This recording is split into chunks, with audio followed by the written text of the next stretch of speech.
BTS Jin teaches Jimmy Fallon Super Tuna dance. BTS member Jin taught Jimmy Fallon how to do his viral Super Tuna dance on Wednesday's, November 20th, episode of The Tonight Show. The singer, 31, released an extended version of the 2021 single in October 2024 after completing his mandatory military service in South Korea. His Super Tuna music video featured a dance where Jin placed his hands together like a fish's fin. He taught this move to the TV show host 50 in front of a delighted studio audience. Oppenheimer was a phenomenon impossible to manufacture. But more than a year later, that hasn't stopped people from trying to make Gladiator, or even Barbie, happen. The counterprogramming of Barbie and Oppenheimer in July 2023 hit a nerve culturally and had the receipts to back it up. Unlike so many things that begin as memes, it transcended its online beginnings.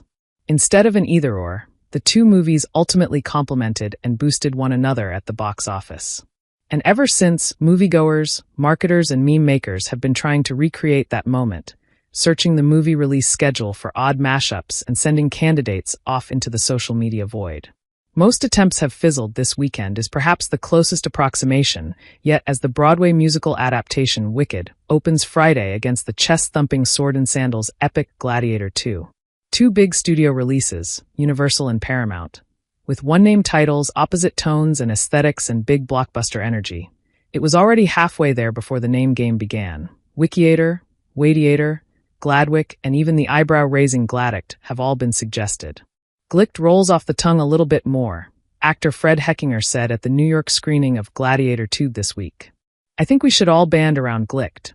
It gets too confusing if you have 4 or 5 different names for it. As with Barbenheimer, as reductive as it might seem, Glict also has the male/female divide that make the fan art extra silly. One is pink and bright and awash in sparkles, Tool, Broadway bangers, and brand tie-ins. The other is all sweat and sand, blood, and bulging muscles. Both films topped Fandango's most anticipated holiday movie survey, where 65% of respondents said that they were interested in the Glict double feature. Theaters big and small are also pulling out the stops with movie-themed tie-ins. B&B theaters will have Roman guards tearing tickets at some locations and Maximus popcorn tubs. Marcus Theaters is doing us photo ops and friendship bracelet making. Alamo Drafthouse is leaning into the sing-along aspect.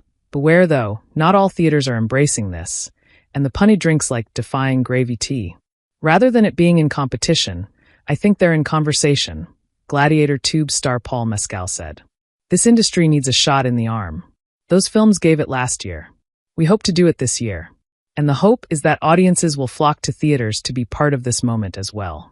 It's a sorely needed influx of could-be blockbusters into a marketplace that's still at an 11% deficit from last year and down 27.2% from 2019, according to data from ComScore.